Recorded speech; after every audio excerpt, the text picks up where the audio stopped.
Good day, classmates. So, this is section C, and we are going to report about Module 3, that is Writing Print Development Communication Materials. And the reporters for our group are as follows. So, yours truly, I am Marina Farina Roa, and after me, I will be followed by John Wilfred Kayaban. Next to John is Rizza Ypil, and after Rizza, we will have Agustin Bas, and finally Angela Dumdum. So we're going to report about.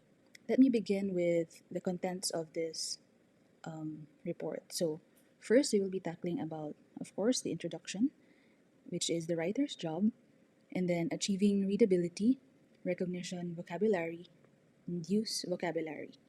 And then for our third part of this report, it will be about principles of clear and effective writing, parts 1 to 7. By the way, this report is divided into two parts. So the first three that I mentioned will be part 1 of our report, and then the second part of our report consists of the principles of clear and effective writing, parts 8 to 14, and the last part, which is the Gunning's Fog Index. Okay, so the objectives for our report are as follows. So to apply the principles of clear and effective writing and compute the readability of selected printed materials using the Gunning's Fog Index. So for this part, I will be reporting about the introduction, the production of print development communication materials.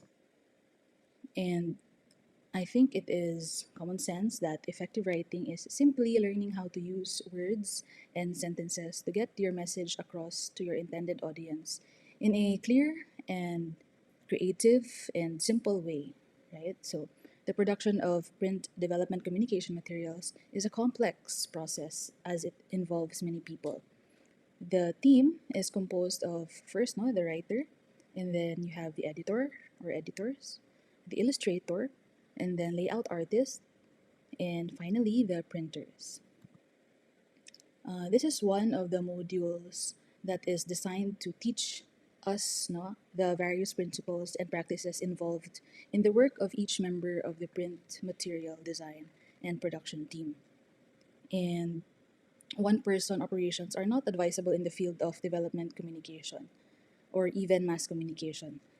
A one man show is not advisable. And to be an expert, in fact, requires that one specializes in a certain field or area. But in a communication setting, your expertise is complemented by the expertise of the other team members. And together, you complement and you aim to produce communication materials that are effective and well designed. Now we go to the writer's job. Writing is a basic skill that everyone must hone, and many communication materials depend on written communication.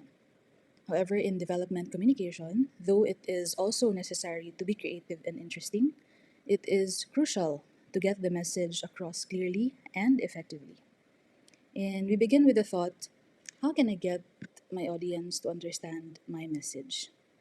This also means that all development communication materials should have simple, effective writing. So thank you. I am done with my part, and I will now hand over this report to John. So John, take it away. Thank you, Farah, for the insightful introduction to Module 3, Writing Print Development Communication Materials. My name is John Kayaban, and I am going to briefly discuss the following items. Number one would be achieving readability. Second one would be recognition vocabularies, and the third one would be use vocabularies.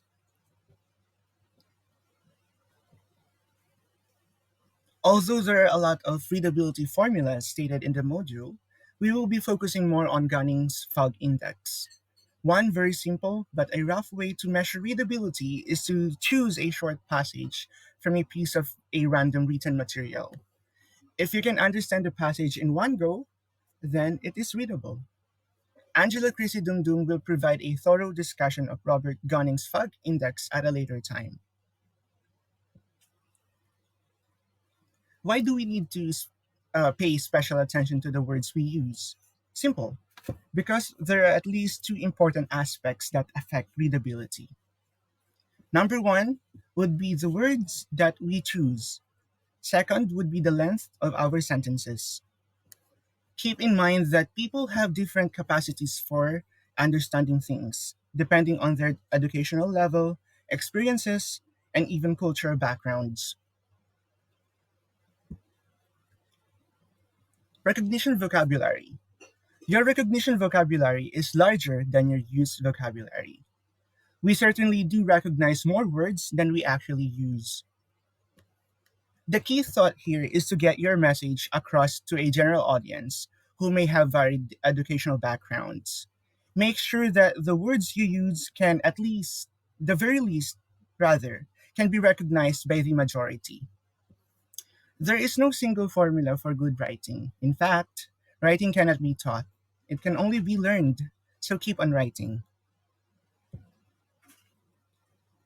For use vocabulary, you can learn the basics of grammar and composition, but you need to do at least two things to hone your writing skills.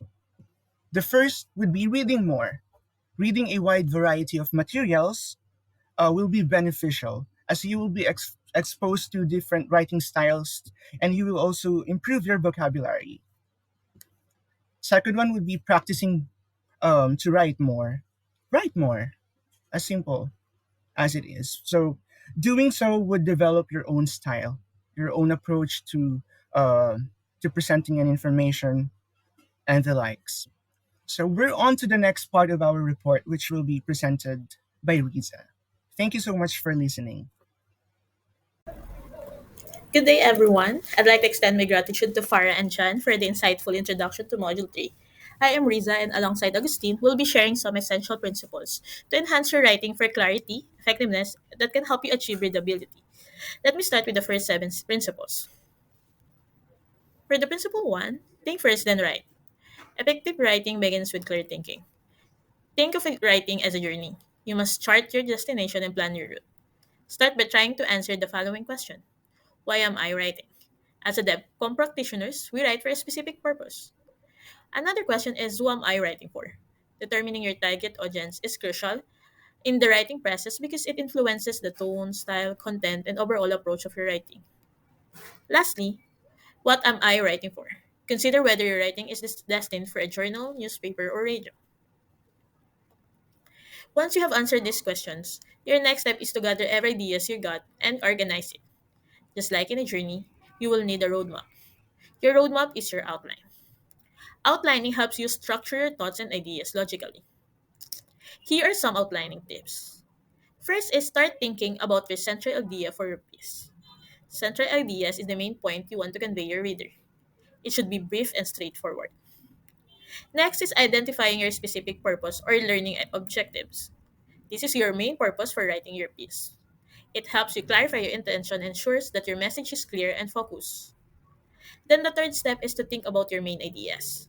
Main ideas are the major points that will help you support your central idea. From there, you can now break down each and main point by providing supporting points under them. That's it for the outlining tips. Now it's time for you to share with us your example of outline. I'm now proceeding with the principle number 2. Use simple, short, and familiar words. Using simple, short, and familiar words ensures that your writing can be understood by a wider range of readers. However, there may be contexts where more complex language is necessary, such as technical manuals or academic writing. Short and simple words help you straight get to the point. And that will lead me to our third principle, which is to get straight to the point. Getting straight to the point in writing not only saves the reader's time, but also increases the chances of your message being understood and remembered. You will be surprised about how much clearer your message can be by simply getting straight to the point. Here are some few tips on how you can do this. First is avoid euphemism. It is used to replace a word or phrase that may be considered harsh, blunt, or offensive with a milder or more socially acceptable alternative. Although it makes the writing polite, it can often lead to misleading. Next is to avoid using roundabout phrasing. It refers to indirect, lengthy, or unnecessary complex language that explains something when simpler, more direct approach is available. Next is avoid using words with overlapping meanings, meaning avoid using redundant words. Lastly, avoid or minimize the use of verbal deadwood. Verbal deadwoods are meaningless words that only lengthen a sentence without adding any significance to the message. Let's proceed now with principle number 4. Use specific, concrete language. Using specific and concrete language means providing precise and detailed information to convey your message effectively. When you do that, you provide your readers with a vivid and detailed picture of what you're trying to communicate that will prevent misinterpretation. And the next principle is avoid using jargons or too many technical terms. Using plain language without jargon or excessive technical terms means being clear and detailed. Instead of using complicated words or ideas, you use simple, clear words and example. This helps your readers to understand your message easily and makes your writing more engaging. Another principle is be careful when using idioms. Being careful when using idioms in writing means being aware of their potential impact on clarity. You should be mindful of your audience and the context in which you use idioms to avoid potential confusion or misinterpretation. It is your responsibility to learn how to use this expression responsibly. I am now proceeding with the last principle in my scope. For principle number 7, keep your sentences short. When you are writing, you should aim to construct sentences that are brief and concise, containing only the essential information needed to convey your message. Short sentences are typically easier to understand and follow, which can improve the overall clarity and readability of your writing.